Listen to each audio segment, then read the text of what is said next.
Hello and welcome to Ops and Hops, the podcast for those who like beer but have to work in tech to afford it.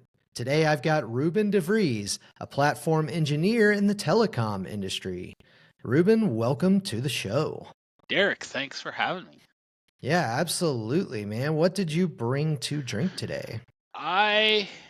Being from Canada, I brought Malo 5, which is the new infused cannabis dealcoholized beer. It tastes kind of like Bud. I'm not going to give it a raving review. Bud as in... Bud Light. Yeah, Bud Light. Yeah. It doesn't taste like Bud, which is probably a better thing. I don't know. That makes sense. Yeah, it's kind of low on the milligrams of THC. It's only got 5, but whereas like the average, like I've seen some other drinks and they have 10, so you're not going to get me really loopy or anything like that. Oh, drats. Yeah. Well, that's awesome. Today I am also on the non-alcoholic train again. Honestly, I want to get rid of these stupid beers. They are not that great and did not have time to go to the store due to a blizzard. So I am re-drinking one of these non-alcoholic beers to get through damp January. But, honestly, it's growing on me, I guess you could say. So yeah, I tried mine. I bought 2 and I tried mine on Saturday, and this one is better today than it was on Saturday. So that's good. Nice. A little extra fermentation time, I guess. Yeah. Who knows?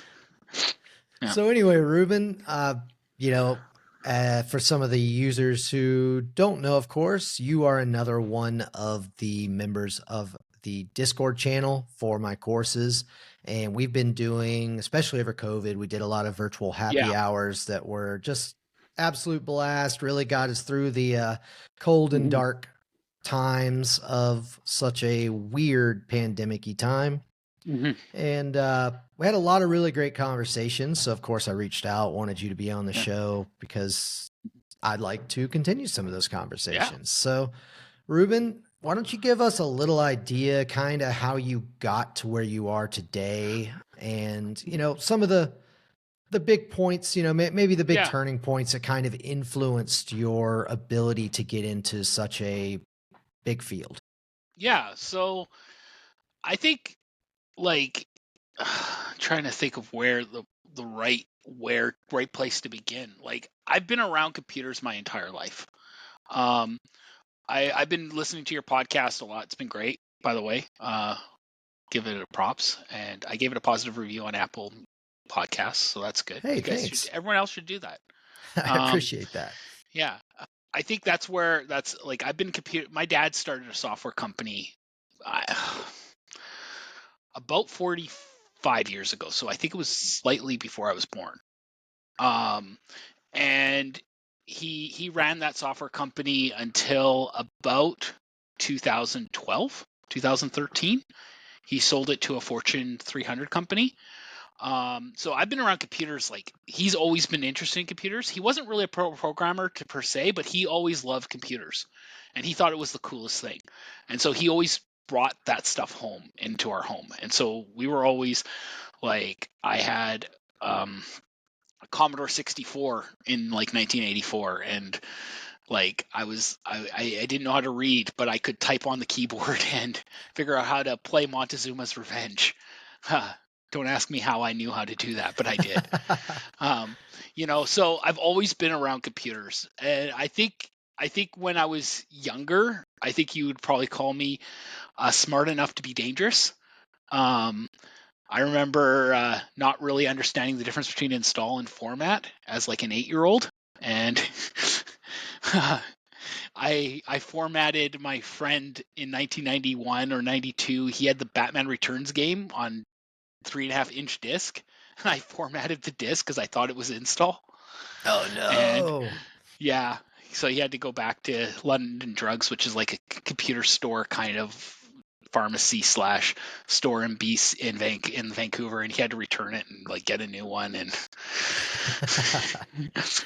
sorry, I think the statute of limitations is over on that, or I don't know. Yeah. Yeah. But yeah, yeah, so like I've always just been around computers. When I was 18, I moved to Australia, and then I came back at 25 and didn't really know what to do with my life, and so I started working for my dad's company. And I did that for about 5 years, working in databases and getting that basic, like that was my first language, was SQL. I don't know if, I guess we can call it a language. That was my first. I'm pretty sure it's uh Turing complete. I'll have to yeah, remember, but I'm pretty sure it is Turing complete. yeah. So that was my first language, and then I started getting in from there. I went into dabbling with some Python, and just kind of always really interested in code and interesting how computers work and how compilers work, and got interested in Linux and went from Linux to virtual machines and running multiple Linuxes on multiple virtual machines, and then getting into Docker, and just started naturally progressing through the DevOps. I worked for my dad's company for about 5 years, and then I quit, and I kind of did a bunch of like system administration jobs, like networking, server management, that kind of stuff. Did that for about 3 years, and then I accepted a job at Best Buy Canada at their head office, which is in British Columbia. And so they have a head office in, I believe it's in Denver or Minnesota. I can't remember, but then they also have a head office in Yeah, it's Minnesota, I believe. yeah, Minnesota, and then they also have a head office in British Columbia for the Canadian website. And so for about 3.5 years, I worked there as a DevOps engineer, and that was really where I really cut my teeth into DevOps. Just the DevOps principles. I know technically DevOps isn't really a role, but it's Yeah, we could probably the argue best. that all day long. Yeah, Yeah, I think yeah, I'd love to argue it, but who's got it. the time? Yeah, exactly. No, yeah, it's. I think when people hear the word DevOps, they kind of get a good idea of what you were doing, which like but I am firmly in the idea that DevOps is actually a set of practices and theories more than a job title, but Of whatever. course. Yeah, if you want to be pedantic about it. Um, yeah. And then so after that, I joined a startup and worked there for about 6 months. And during COVID, they let go of pretty much anyone that hadn't worked there for more than 2 years. Uh, so that was exciting. Just like start great company. I'm not going to mention them by name because they are a great company. They have a really cool idea. But yeah, I got let go after 6 months, just purely due to COVID, just shutting everything down. Yeah, that sounds like a And startup type situation. I yeah, actually shut down a company myself over COVID, yeah, so I get it. yeah, yeah. It sucks, but it was luckily I found another job. This job was Copper Tree Analytics, and they're pretty cool. They were doing, and I think that's where I met you, was during that time when I was either at that one startup or I was at Copper Tree Analytics. I can't remember exactly. Yeah, it was definitely sometime between those two. I think I Yeah, remember you getting a new role sometime while yeah, we were talking. yeah. And then a year later, I got another role, and that's the company I'm currently with, which is CGI. And Okay. CGI uh, typically has no, it's an acronym, but it doesn't stand for anything, as far as I I love that. know. Mhm. Yeah, Yeah, those are my favorite types of yeah, acronyms. And then you've got oh, YAML. YAML yeah. is another markup language. Yet another markup language. Yeah, Yeah, yeah, yeah. Well, they've yeah. actually also come out with oh, what's it called? Recursive Mhm. abbreviation or whatever, and it's like YAML is just another markup language. Seems like there's another language too that did that, but I can't Yeah, remember.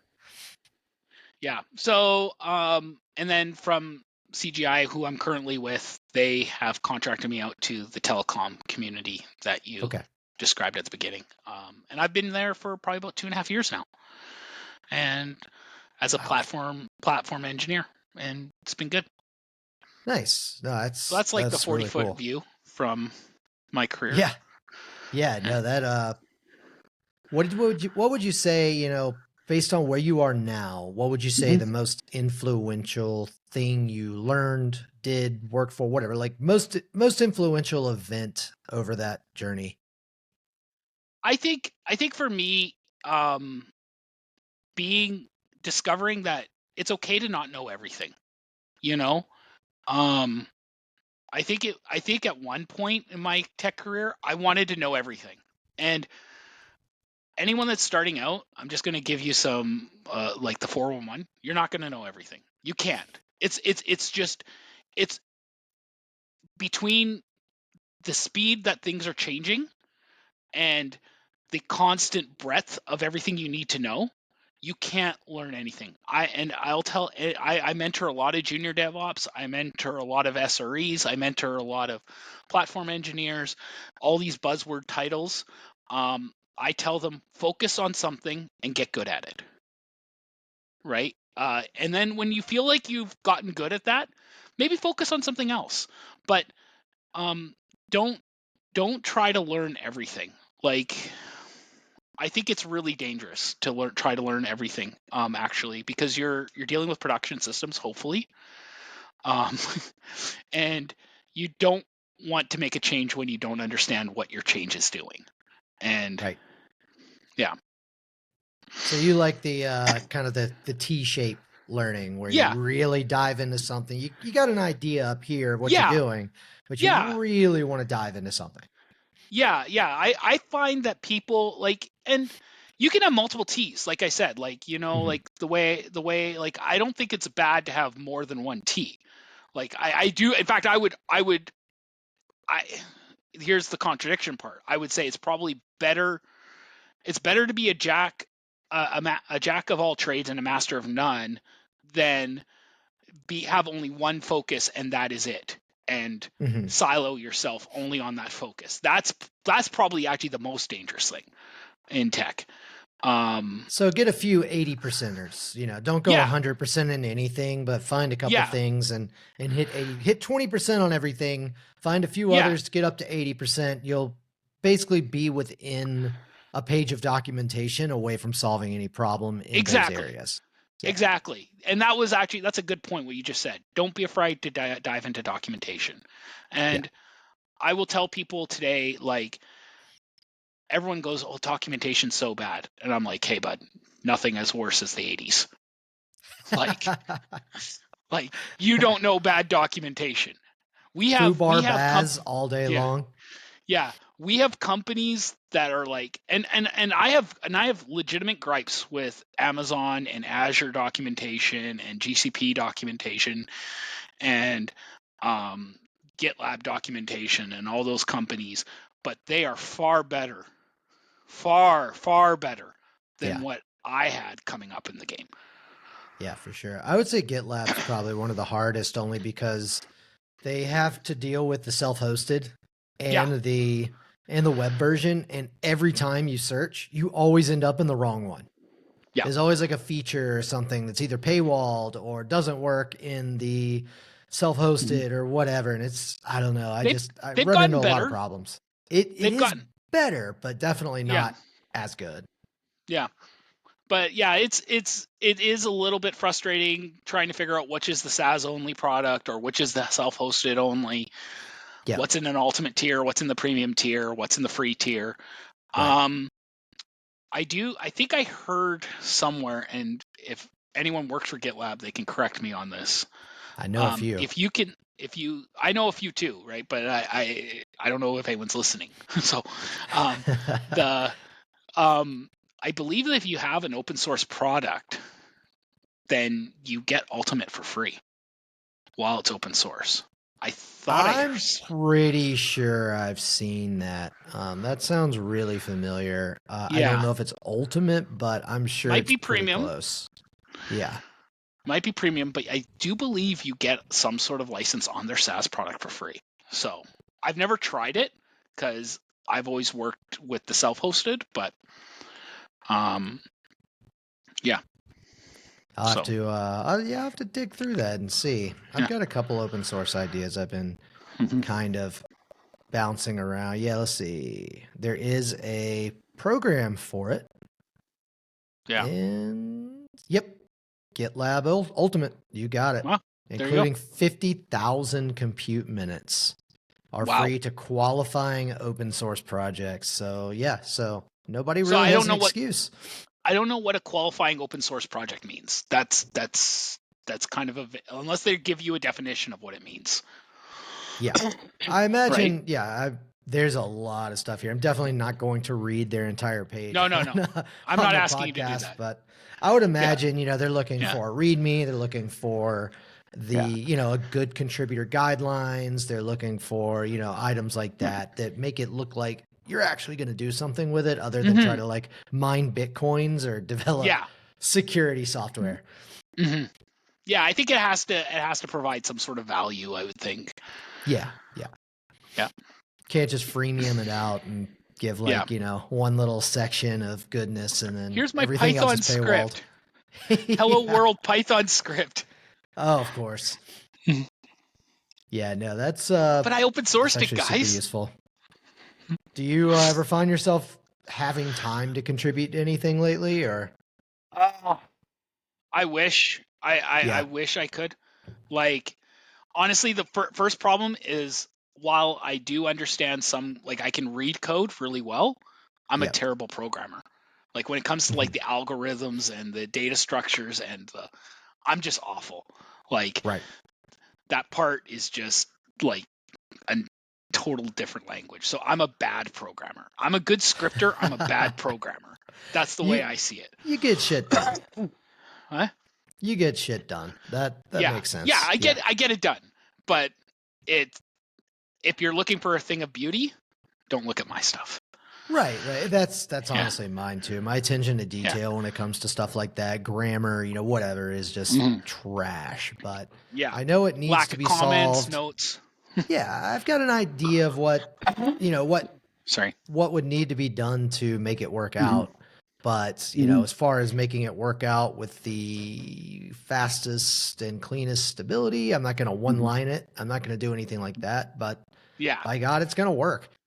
yeah, it'll work. Yeah, like right now I'll tell you what I'm working on today, which is a pain in the butt, is that we are building these servers and I'm Hmm. using Ansible because for some reason I was assigned I've inherited these servers from a long time ago, and so they're still using CentOS. I know June 2024 is around the corner, but we're trying to Yeah, deprecate these servers, move them up to the cloud. We'll be using RHEL 9 because we are in a corporate environment. yeah. But at this moment, they're using CentOS 7.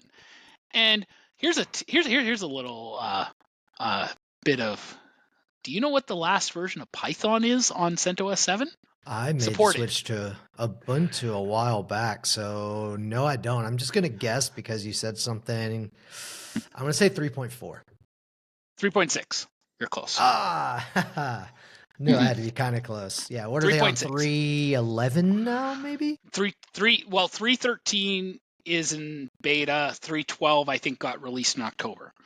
So I'm Yikes. trying to Okay. use Ansible to compile um 3.12 on this system because I need 3.12. The pip product that I need Yeah. won't work on 3.6. And Ugh. so, oh man, if anyone here knows and they can reach out, Derek, you can give him my email address or Oh yeah, of something like course. that. Yeah. If anyone knows how to compile a product properly using Ansible, it's been driving me nuts. I would have thought that there would have been a module for this. Yeah, I definitely have not tried that in Ansible. I Mhm. still use Ansible for some. I've Mhm. got some legacy stuff, of course, on-prem at a Mhm. manufacturer. So I still use Ansible a good bit just to get some things done, restart some services, deploy a couple things. But usually it's Mhm. just bootstrapping that machine to get it ready for Mhm. containers and Kubernetes. That's Yeah. that's typically what I use Ansible for. So we're not we're not using Kubernetes at this moment. We might move on to that, but being with a massive corporation, they're risk adverse, and so that means they're Yeah. usually 3-4 years behind a bit Hmm. the curve, just 2 to 3, maybe 2 to 3 is probably more accurate. So they are we're stuck with virtual servers for the time being. And actually, so I guess I could say this. I support the platform I support is GitLab for this company.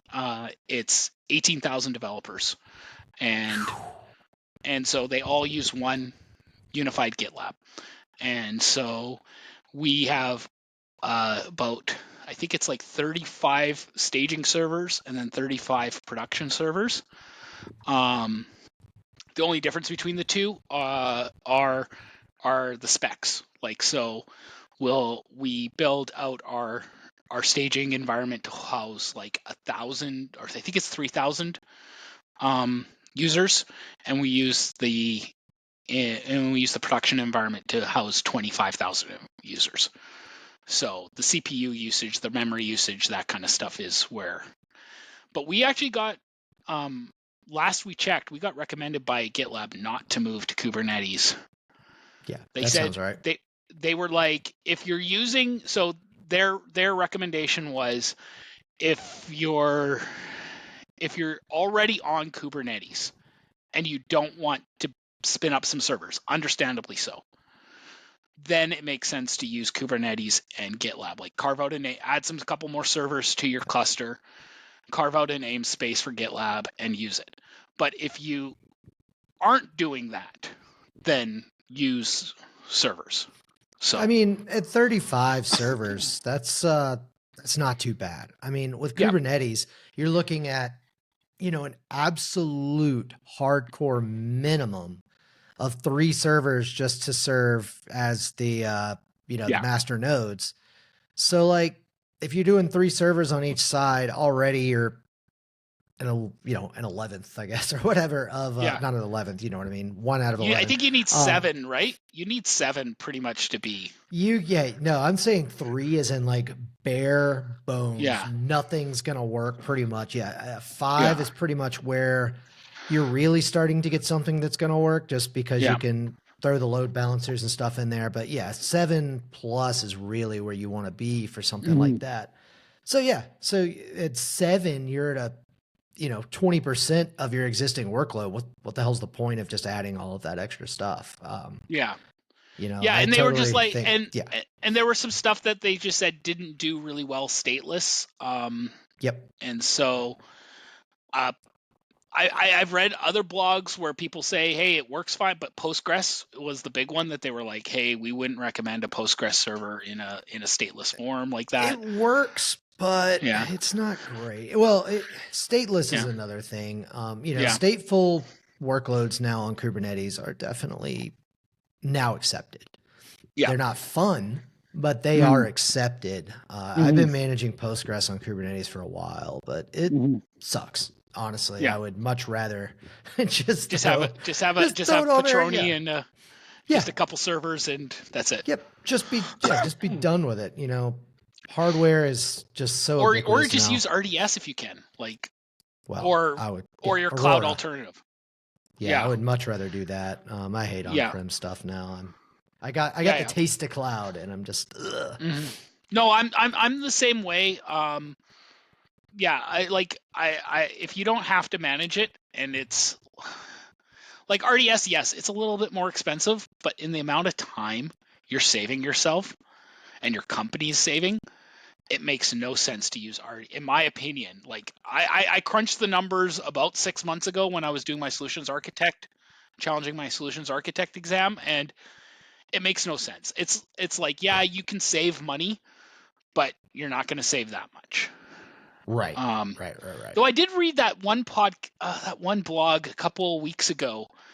I don't know if you read it. The guy that started Basecamp. Yeah. And he's moved completely out of the cloud. There's a lot of conversation about that. I think we've actually talked about him on at least 2 or 3 episodes so far. No, you're good. It's such a hot topic. Yeah. And I think, he's got the money to pay the best of the best. We're not talking about, he's not hiring, he's not scaling up. He doesn't have his variable workload as, he's got it kind of figured out. And so I've still got to get back and listen to the talk with him and Kelsey Hightower. They both discussed it. on a Twitter or X space. Mhm. So I'm going to try to check that out very soon so that next time I'll have that answer ready to go. Yeah. Um, Send me the uh, link because I'm yeah, I interested in will. that. Yeah, I think Mhm. it's probably really, really, really good. So Well, yeah. yeah, so what And how do you what's your do you have a tool that you recommend for load testing these servers and things like that? Do you have a team that's already kind of done that, or is there some do you have like a way that you do that or recommend doing that? so, unfortunately, no. I wish we did. Hmm. Like, I really wish we did. We just are using our own tools, like our own scripts, and I think GitLab does have a script that will do it, but I think it's optimized for their SaaS product, and Ah, so I'm hesitant to try it. I We could one day maybe. I could let you know how it goes. I sure. could do it against my staging environment, and we'll see what happens. Uh, but no, we do some thorough smoke tests and stuff like that. And Hmm. the goal eventually is to build proper smoke tests to and integration tests and things like that and unit tests. We want to actually use GitLab to deploy GitLab. So we Right. want to get to that point where, and we're not there yet. We're not mature enough yet. And I think a lot of that is because we're so risk averse. Um, that what we would like to do is we'd like to get like that when we upgrade GitLab that it just kicks off a GitLab CI/CD pipeline and it uploads the change to our staging environment, and it reboots all the servers, and then, or well, restarts the services. I wouldn't do a Yeah, reboot on yeah, that. yeah. It's not Windows. Yeah, and then from there we would maybe get this if we put a load test against it, and if it succeeds, then maybe we would schedule staging to do it at midnight or something like that Mm. with the CI/CD pipeline or something like that, and hopefully everything would work well. Um, So what's how do you feel about, going from a startup to such a, you know, different model? yeah, I was that's gonna a say antiquated, but that's mhm. not really the right term. Yeah. Well, No. how do you feel going to between those You two? know, I think that I think there's strengths to both, and I would recommend to people coming up that try your hand at both because you're going to learn things with both. The first thing you're going to learn at a startup is the buck ends with you. You'll get a lot of freedom and you'll get a lot of power to implement change. But at the end of the day, if you break it, you fix it. Um, and that's been my experience at least. And that can be really freeing, especially if you're a learner, a lifelong learner. Which I also you have to be a lifelong learner, right? To this stuff, right? You like uh, subscribe to Teachable, subscribe or to some accounts on Teachable, subscribe to Udemy, do what you need to do, dig through YouTube if that's your pain slash pleasure. But you need to learn stuff, and so I think startups are a great place to learn stuff. Uh, and I think that's why one of the benefits that comes from startups is that these new tools, like I don't think it's by fluke that like we were talking about backstage, right? Backstage came from Spotify, and if I recall, I think backstage came during Spotify startup phase. Um, I don't think it's when they were this I think they were only like this small streaming company in Europe, maybe Denmark and Sweden kind of thing in the Nordic countries. I think that's when they released Backstage. And it was because they gave their developers freedom to build something that made sense. And you might have to correct me on that. I don't know. I couldn't tell you actually. Backstage and the whole platform engineering idea and all of that kind of Yeah. came out of nowhere for me. And I've just always worked in companies that didn't need it. Yeah. So um, that's all something that I'm still getting my hands around. I really Hmm. do want to deploy Backstage and get after it, but Hmm. it's so much extra on my plate right now. I haven't had a Yeah. chance. So I know Spotify did release Backstage, and I Yes. think they did it around 2015. Okay.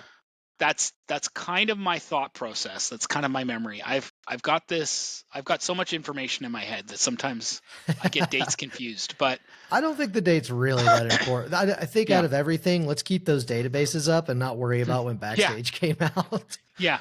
So yeah, exactly. But yeah, I do think it came out around that time, and and I do think so. I think there is a value to a startup where you will learn stuff. Right. I think the downside to a startup is that process has not been nailed down. And so when something gets set on fire and that person's left the company, Or was if laid you don't, off or whatever. yeah, where it was laid off, or their equity kicked in and now they vested their options and now they're going to the next startup. Um, like I think that's the danger. It's can be really stress inducing. I think that a lot of startups have a hard time defining what, like, for work. This is my work time. This is my personal time. They will call you on your personal cell when they need you. Yeah, they don't care if it's on a Saturday. They don't care if you're taking your kid to the hockey game or the baseball game, or if they're in a volleyball tournament, or right, like, it's because they're in emergency mode, and so the process hasn't, at least in my experience, process mode hasn't always been developed. Whereas like with the more stable companies, process is almost too rigid, I would say. Um, they they they they've they have a formula and they know what that formula is. I kind of see, I guess I see technology a little bit, and I'm an analogy guy, so I think of it a little bit like a recipe. You know, when you're cooking, you get to be a little bit more creative. When you're Yep. baking, you got to be exact. And I think that the corporate structure, the big Fortune 500, Fortune 100 companies, they stick with baking, and startups stick with cooking. I love that. That's Yeah. awesome. So I don't know. That's my view. Yeah, which one do you think you thrive the most in? And of course, ignoring the fact that you Yeah. were laid off Yeah. from that last No, startup, but removing that, which environment do you think you thrive the most in? I personally thrive where people give me enough rope that I can either build something really cool or hang myself. And um and I am lucky to say that almost since I've gotten into DevOps, all of the companies, whether they're large enough or small startups, they've given me that. Um Okay, that well, that's good to hear. So you've managed to find some flexibility yeah, in working for the larger company. Were there any politics involved to get there? Did you have to kind of, I think how'd you earn that trust? I think that I'm very open, so I like to talk about where I thrive and where I don't thrive. And I think one thing that's really nice, I think with startups, it's where I don't thrive. Well, you gotta kind of, it's less process oriented, and so therefore you're okay. Whereas like corporate style, it's more, it's massive, and they'll have someone that can fill in that gap where you don't thrive. So I've had some really great colleagues that that have helped me, and they've really, they've covered those gaps for me where I don't do well, and I just lean on them, and I do what I do good, and they do well, and then they do what they do well, and between teamwork, we make a great product. That's awesome. What do Yeah. you think is, as a platform engineer, and I'm sure there's somebody out there freaking out like, wait, a platform engineer doesn't use Kubernetes. It's not Hmm. about the tools, guys, but Yep. whatever. I digress. So as a platform engineer, what would you say like you are really graded on? Like what is a success metric for you? Oh, reliability, big. Yeah, uptime, and I think to a lesser degree, how much are like, so for me, and let's just get out of this controversy, is what is platform engineering? And so for me, platform engineering is creating and supporting tools that help developers deploy quicker, right? And I think that if you do that, then whether your title on your business card or your email header is platform engineer or not, you are probably a platform engineer. I didn't, for the longest time, I didn't really like the title, but I've come to embrace it a bit and just say, this is what I am. I support a 18,000 developer GitLab. Those developers use GitLab to do almost everything in their job. Like, so if GitLab's down, they can't do their job. So for me, reliability, and that's the thing that I would ask is, how important are your metrics on reliability? Your SLO, your SLA, your, what's the last one? SLO, service Those are the level ones. objective, service level agreement. Those are the ones I usually use. I can't think of it, but There's a third one. so you're basically an SRE for internal systems. Yeah. In a way. Yeah. Yeah. Yeah. That's the way I see it. Yeah. Yeah. Yeah. So, That makes a lot of sense. mm-hmm.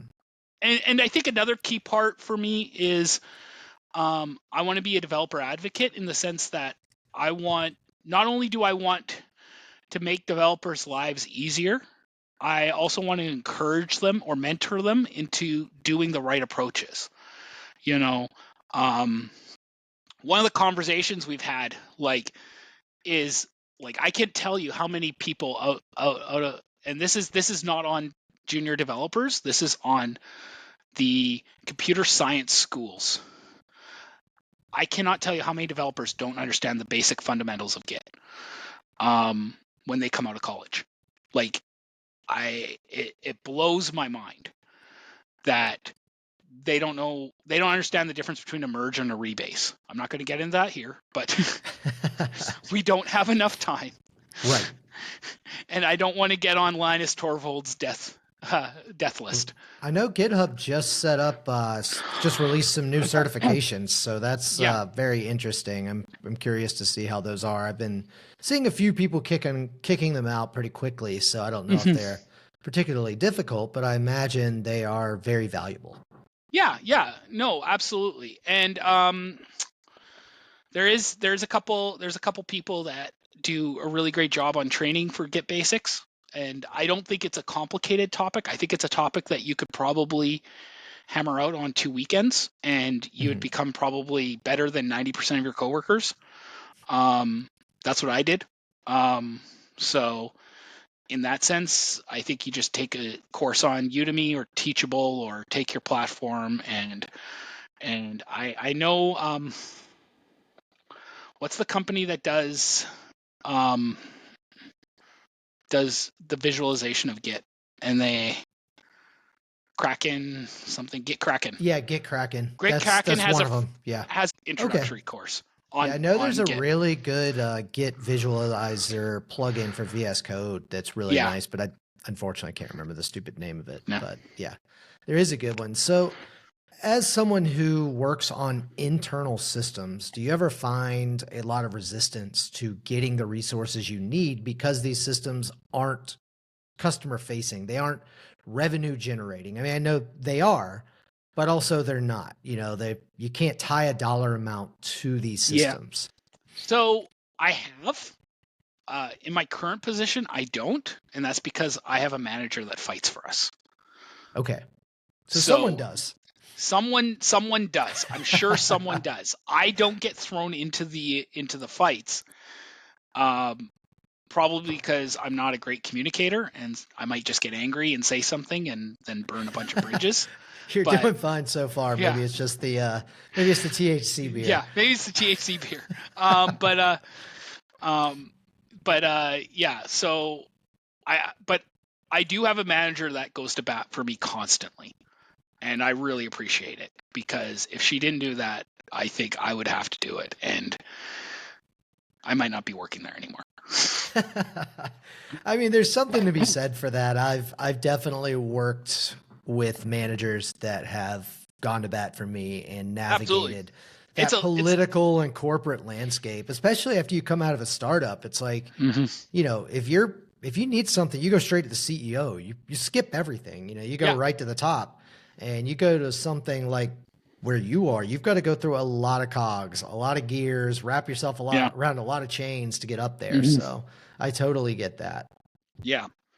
So yeah, I think the key is find, if you're going to work for a corporate structure, make sure you align with the manager. Make sure the manager doesn't have to necessarily understand what you do, but they need to trust you.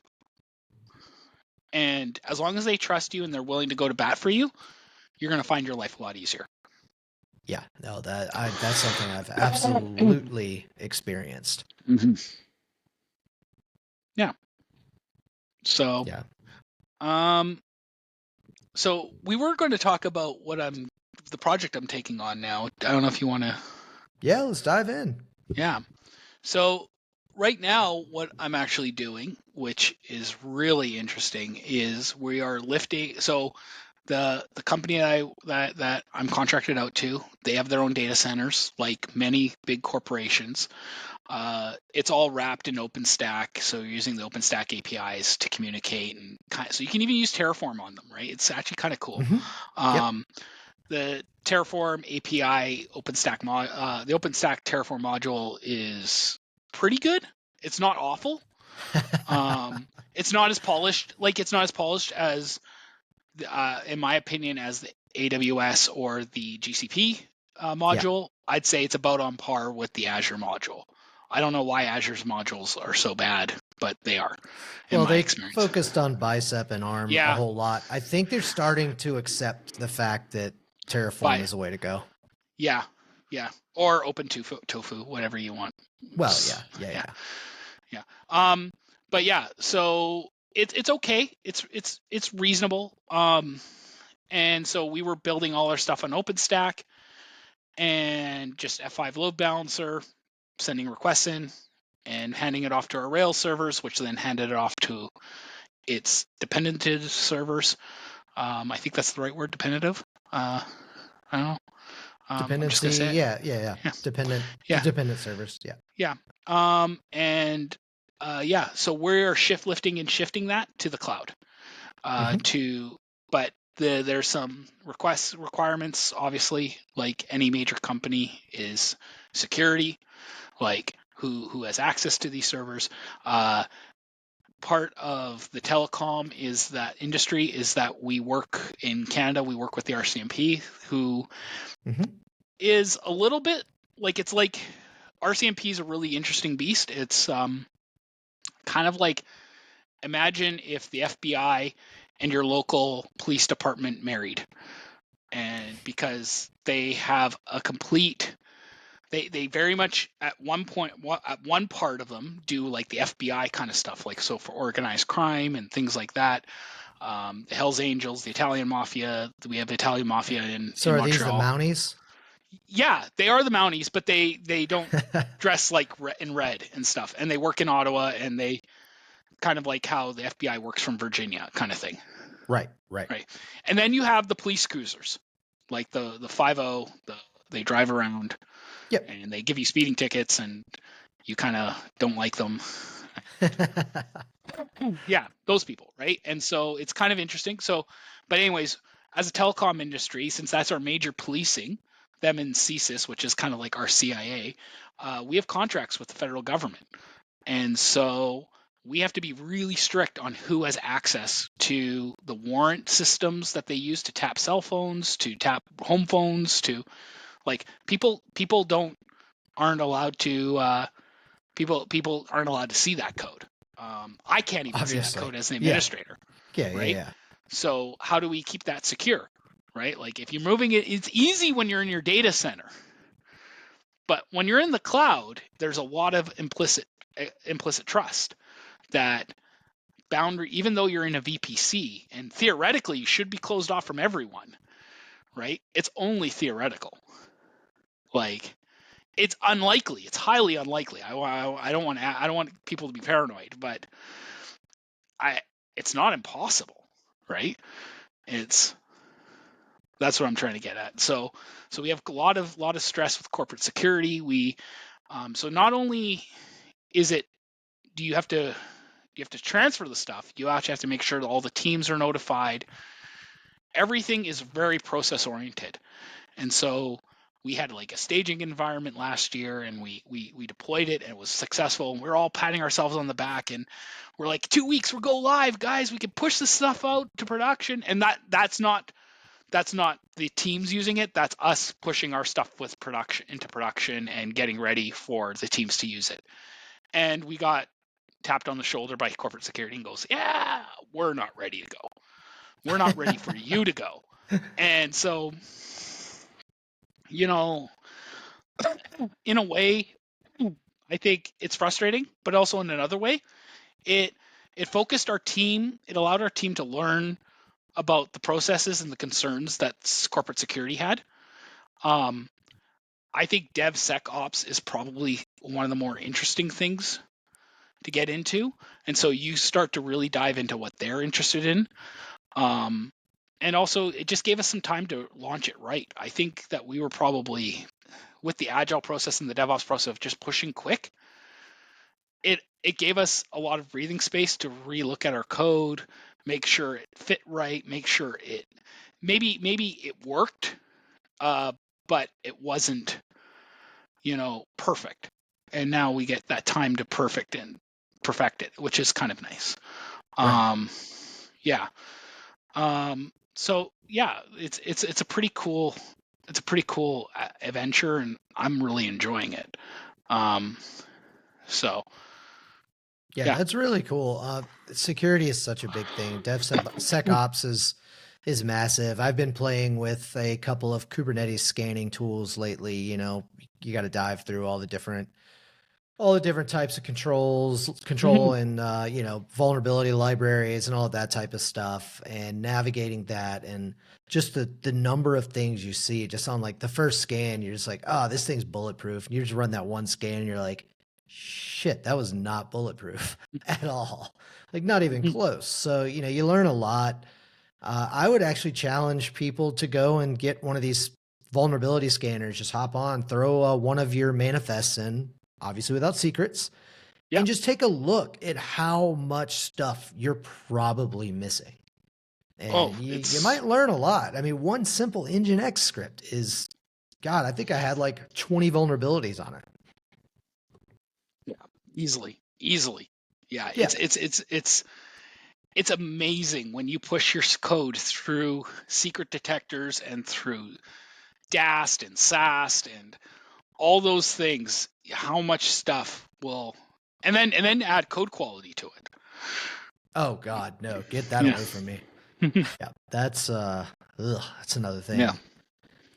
So anyway, Yeah, it's Ruben, how should people get in touch with you? I think you've got a lot of really cool uh, stuff to say, and I think a lot of people might have questions about yeah. platform engineering in general, as hmm well, and possibly even about security, getting a job in Canada, that type of stuff. Getting a job in Canada. So our tech industry is thriving. If you're a tech professional and you can get hired on into a company in Canada, you can look at legally getting into Canada. One thing you should be aware: if money is your biggest thing, which it's a legitimate motivator. Canada does pay slightly less than the United States. In my experience, we pay more than Europe and less than the United States. That sounds about Um, right. Yeah, depending on yeah, this upcoming election, and I'm not going to say anything else about it, but depending on it, I imagine a lot of people might be looking for jobs in Canada. So, yeah, yeah. So you're taxed more. Which I don't mind. I don't mind paying more taxes. I've had job offers in the States and I've said no. you're So right. Right. so I just said no. Just say no, kids. How would people want to get in touch with you? You best LinkedIn, LinkedIn, Discord. Yeah. Discord, Twitter. I'm not really using Twitter lately. I've just gotten Yeah. bored with it. Yeah. I'm not blaming Elon. I'm just saying I'm bored with it. Yeah. It No, I wasn't totally get that. yeah.